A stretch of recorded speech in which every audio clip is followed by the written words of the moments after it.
My name's Emily, and if you told me a year ago that my life would take a turn at a dentist's office, I'd have laughed. But here we are. Let me set the scene. It's a typical Tuesday, and I'm juggling work emails with one hand and trying to coax my 5-year-old, Lily, into bravery with the other. Dentist appointments are the bane of her existence, and frankly, mine too, considering the drama they entail. Lily's clutching onto my leg like it's the last lifeboat on the Titanic, her eyes wide as saucers. I don't want to go, Mommy. The dentist is scary. Lily, sweetie, we talked about this. Dr. Harris is nice. No monsters in there, I promise, I say, trying to sound reassuring, but the truth is, I'd rather face a boardroom of execs than the dental chair myself. That's when he walked in. Jake. Though, of course, I didn't know his name then. He looked like he just stepped out of a GQ magazine, casual, but somehow still sharp. I noticed him giving us a curious glance before he disappeared behind the receptionist's desk. Moments later, as I'm still negotiating with Lily, he reappears, squats down to Lily's level, and starts making these goofy faces. Lily, predictably, starts giggling, forgetting her fears for a moment. See, little lady, there's nothing to be afraid of. I've been coming here since I was your age. The worst part? The chair makes you feel like an astronaut. Pretty cool, right? Lily nods, now more intrigued than terrified. Are you an astronaut? She asks, eyes wide with wonder. Nah, I'm more of a spaceship engineer. He winks at her, then looks up at me. Name's Jake. Seems like we're in for the same adventure today. I smile, relieved and grateful. I'm Emily, and this brave explorer is Lily. Thanks for the assist, Jake. I was about to run out of negotiation tactics. He laughs, a sound that's easy and genuine. No worries. I have a niece about her age. Learned all my tricks from her. The rest of the visit somehow goes smoothly. Lily, now slightly enamored with the idea of being an astronaut, marches into the dentist's office with a bit less trepidation. I'm left in the waiting room, thoughts drifting to the unexpected helper who just made my day significantly easier. After the appointment, as I'm strapping Lily into her car seat, Jake walks out to the parking lot. Hey, Emily, right? Look, this might be forward, but I was wondering if you'd like to grab coffee sometime. I'm taken aback, not just by the offer, but by the fact that I find myself considering it. It's been ages since I've even thought about dating. Between work and Lily, my plate's more than full. But something about Jake's straightforwardness, the ease of our brief interaction, prompts me to say, yeah, I'd like that. Coffee sounds great. He grins, and it's like the sun breaking through clouds. Fantastic. Let me give you my number. How about Saturday? As we exchange numbers, I can't help but think how life throws you curveballs. Here I was, dreading a dentist appointment, and now I'm making plans for coffee with a guy who could charm the fear out of a kid facing her nemesis. The day of the coffee meet, I find myself more nervous than I care to admit. It's just coffee, I keep telling myself. But it feels like a lot more than that. It feels like the beginning of something new, and I'm not entirely sure I'm ready for it. After that unexpected coffee date with Jake, things just kind of snowballed. It wasn't just the kind of romance you read about in cheesy novels or see in rom-coms. It was real, it was messy, and it was absolutely perfect in its own chaotic way. Jake and I started seeing each other more frequently. Between my web design gigs and his job at an engineering firm, we somehow managed to carve out time for each other. And Lily? She was over the moon with Jake around. He had this way of making her laugh, teaching her silly jokes and riddles, turning every hangout into an adventure. One evening, we were all at my place for dinner.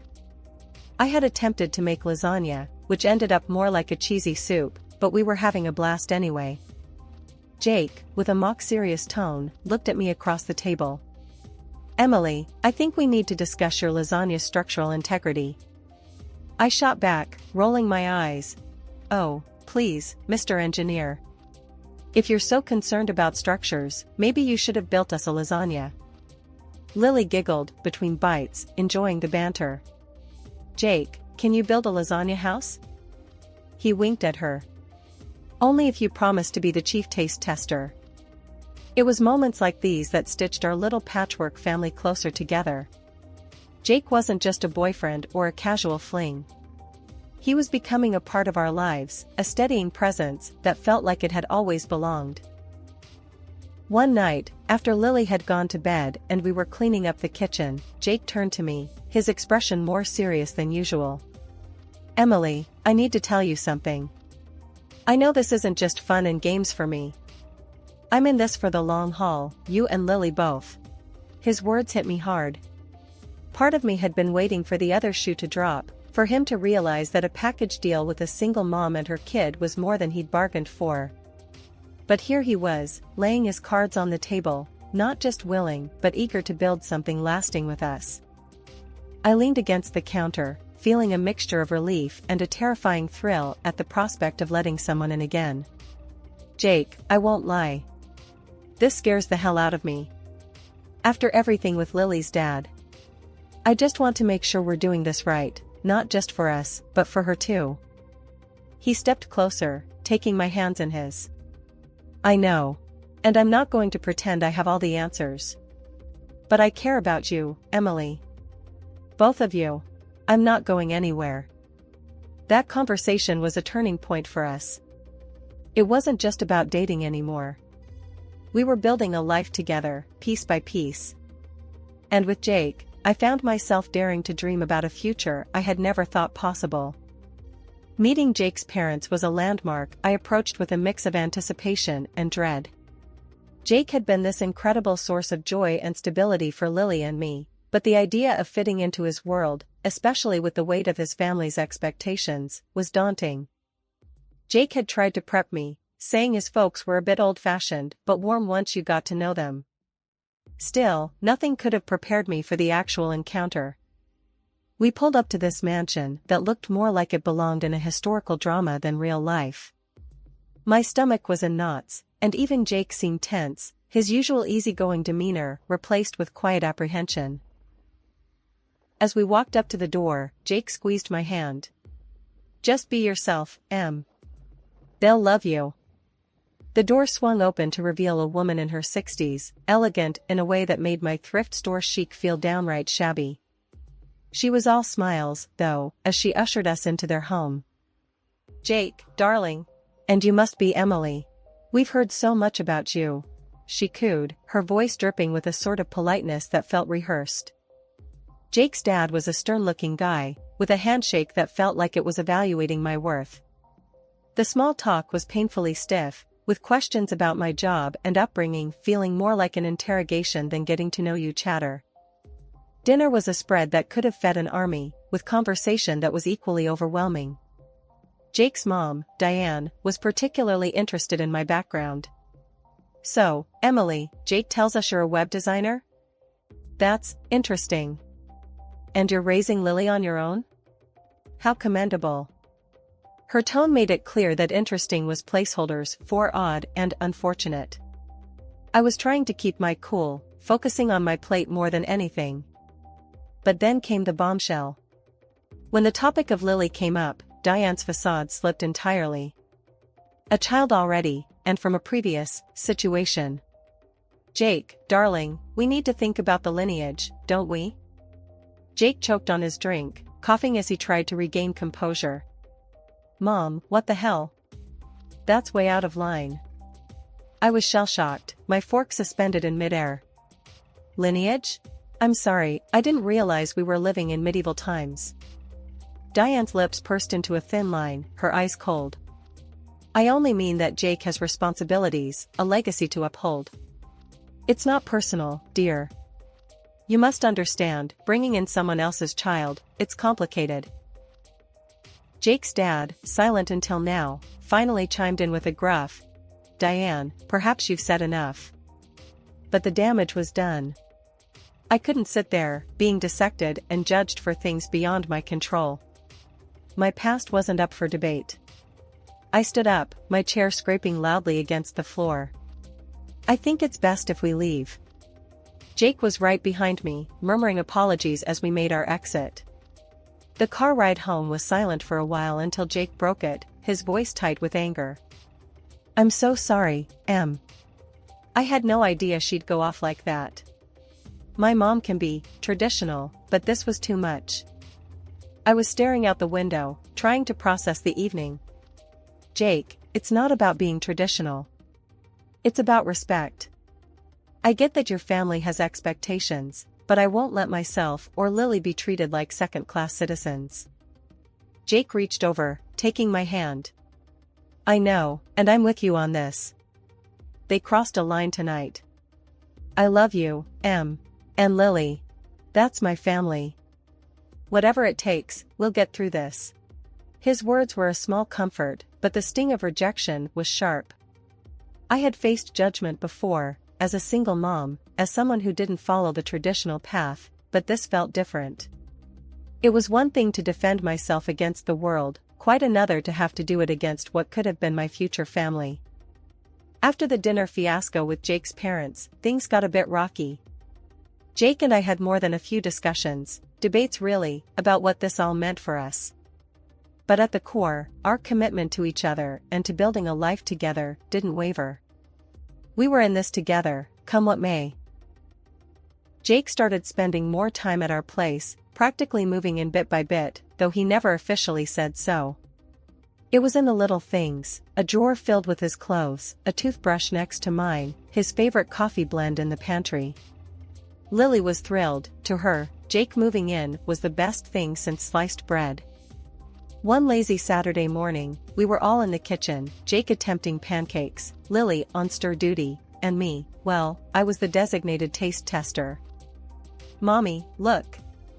Jake's making the pancakes blue," Lily announced, her eyes wide with excitement as she watched the batter turn a vibrant shade. Jake shot me a grin over Lily's head. "Blue pancakes, because why not? Gotta keep life interesting." I laughed, leaning against the counter. Interesting is one word for it. How about unconventional? Or bizarre? "Hey, bizarre is just interesting with a twist," Jake retorted, flipping a pancake with a flourish. "Besides, Lily's the boss of pancake colors." "Right, kiddo?" Lily nodded vigorously, her face serious. "Yep, and next we're making green ones." Our mornings turned into these pockets of domestic bliss, filled with laughter and the scent of maple syrup. It was during one of these mornings that Jake brought up the idea of him moving in officially. "Em, I've been thinking," Jake started, his tone a bit more serious as he sat at the kitchen table, nursing a cup of coffee. "This back and forth between our places, it's silly. I'm here all the time anyway. What do you say we make it official?" I paused, the mug halfway to my lips. It was a big step, one I hadn't anticipated taking so soon, if at all. "Jake, are you sure? I mean, after everything with your parents." He reached across the table, covering my hand with his. "Em, my parents, that's on them. This is about us, about what we want. And I want this, I want to be here, with you and Lily. Full time. If you'll have me." Looking into his eyes, I saw the sincerity, the love. It was a leap of faith, but wasn't that what love was all about? "Yes, Jake, I'll have you. We'll have you." Lily, overhearing part of our conversation, chimed in. "Does this mean Jake is going to be here every morning for pancakes?" Jake laughed, scooping her up into his arms. "Every morning, pancakes with the boss. That's a promise." And just like that, we began a new chapter. It wasn't just me and Lily anymore, it was us, our little family. We faced challenges, of course. Integrating our lives, our routines, it took patience and a lot of communication. But every step, every compromise, brought us closer. Jake being there meant more than just an extra pair of hands or a partner in pancake making. It was having someone to share the burdens, the joys, and everything in between. It was Lily's laughter echoing through the house more frequently, it was the warmth of a hug after a long day, it was the feeling of completeness. We had our moments of doubt, of wondering if we were moving too fast, if this was the right thing. But at the end of each day, as we sat together, a mismatched but perfect family, all those doubts faded away. We were building something beautiful, something strong. Life was almost too good to be true. Jake and I were in this bubble of happiness, especially after finding out about the baby. He was over the moon about it, said he'd always dreamed of having a kid with me. We were planning our wedding, and I was juggling a whirlwind of emotions, mostly excitement and a bit of anxiety about our growing family. Then, one day, Jake tells me he's got to dash off for some urgent family stuff in another city. Said he might be out of touch, but would ring me as soon as he could. I was a bit uneasy, but I wished him luck and told him to come back to us soon. Not long after, I get this call. It's Diane, Jake's mom, and the ice in her voice could freeze fire. She tells me, just like that, Jake's gone. Plane crash. And then she has the nerve to tell me to never call them again. Like we're some sort of inconvenience she can just brush off. My world stopped. I couldn't breathe, couldn't think. I scrambled through news feeds, searching for any scrap of information, but there was nothing. Not a word about any crash. Desperate for some answers, any answers, I decided to hunt down Jake's dad. I knew he sometimes hung around the dental clinic they owned, so I went there, heart pounding and mind racing. The place was busy, and I caught word that he was tied up with some big reception. I left a message with the receptionist, practically begged her to make sure he got it, and then I bolted to Jake's parents' house. I must have rung that doorbell 100 times, but no answer. It was like the world had decided to erase Jake, and I was the only one who remembered he existed. I slumped back to my car, parked outside their gate, feeling more alone than I ever had.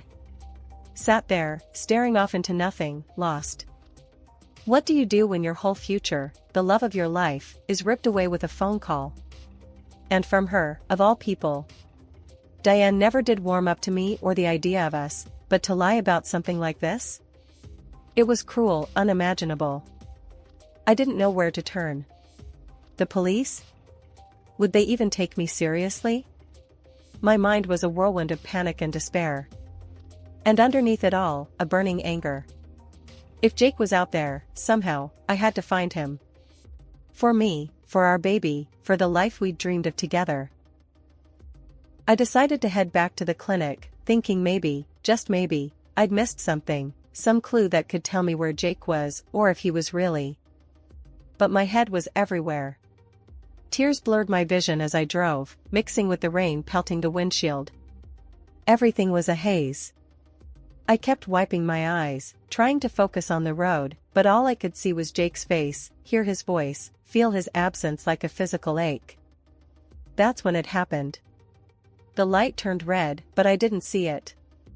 Didn't see much of anything until it was too late. The screech of brakes, the sickening crunch of metal, and then darkness. Waking up in the hospital was like emerging from a nightmare into another. My body hurt everywhere, but it was nothing compared to the panic clawing at my insides. My mom was there, holding my hand, her face a mask of worry and relief. "Mom," I croaked, my throat dry and my voice barely a whisper. "Jake, what happened to Jake?" "Shoo, baby, you're okay, you're alive. That's what matters. And the baby's okay, too," she said, trying to smile, but I could see the tears in her eyes. I tried to process her words. Alive. The baby was okay. But Jake. Jake, Mom. Where's Jake? I need. She brushed my hair back from my forehead, a soothing gesture from my childhood. "Honey, we don't know yet. I've been calling, but his phone's off." Hearing that, a wave of despair washed over me, pulling me under. I couldn't lose Jake. Not now, not after everything we'd dreamed of, everything we'd planned. Our family. I must have passed out again because the next thing I remember was the beep of machines and a different kind of pain, sharper, more insistent. Nurses bustled around, checking IVs, murmuring to each other. Mom was still there, holding my hand, but now her face was etched with deeper lines of worry. "Mom," I said again, my voice stronger, but filled with fear. you gotta find him. Please. Jake needs to know. I promise, Emily. I'll do everything I can. We'll find Jake. We'll bring him home to you and the baby, she vowed, a fierce determination in her eyes. As pain and drugs dragged me back into unconsciousness, her promise was the lifeline I clung to. Jake had to come back to us. He just had to. Waking up to see Jake by my side felt like a miracle. I'd been teetering on the edge of despair, the world seeming dark and hopeless. But there he was, the love of my life, alive and right in front of me. I couldn't help the tears that started streaming down my face, each one a mix of relief, joy, and a touch of residual fear. Jake held my hand, his eyes filled with a storm of emotions. "Hey, Em," he said, his voice cracking a bit. "I'm so sorry for all this mess. My mom, she did something unforgivable." I was still trying to wrap my head around everything. "Your mom, she told me you were gone. Why would she do that?" He sighed heavily, the weight of the situation pressing down on him. "She found out about the baby and panicked. Thought if you believed I was dead, you'd, I don't know, have gotten rid of the baby." The bitterness of the betrayal stung. To think that someone could go to such lengths to control our lives was unimaginable. But why? How could she think that was okay? Jake shook his head, his expression hardening. "She thought she was protecting me, our family name. But there's no excuse. I came back as soon as I found out what she'd done. And then I heard about the accident. As I got stronger, Jake was my constant, my rock. And when I was finally discharged, we knew we had to confront his parents, to bring everything into the open." Driving to his parents' house, the tension in the car was palpable. Jake gripped the steering wheel tightly, his jaw set. I held onto his other hand, seeking to give him some semblance of comfort. When we arrived, his mother's face was a picture of fear and guilt. Jake didn't waste any time. "Dad, we need to talk. It's about Mom and what she's done." His father, a stern man who always seemed unshakable, listened in disbelief as Jake laid everything out. The lies about his death, the manipulation, the accident that nearly took my life and our child's. His mother sat there, a shadow of herself, as Jake's words washed over her. When Jake finished, the silence was deafening. His father finally spoke, his voice low but filled with a fury I'd never seen from him before. "You did this? You risked our son's happiness, Emily's life, for what? Your pride?" She didn't answer, just sat there, sobbing quietly into her hands. It was clear she had realized the magnitude of her actions, but too late. Jake's dad turned to her, his decision firm.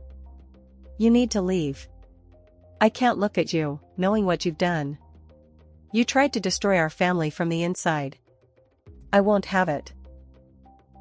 After everything we'd been through, the wedding felt like a breath of fresh air, a start to something new and beautiful. Jake and I decided on a small ceremony.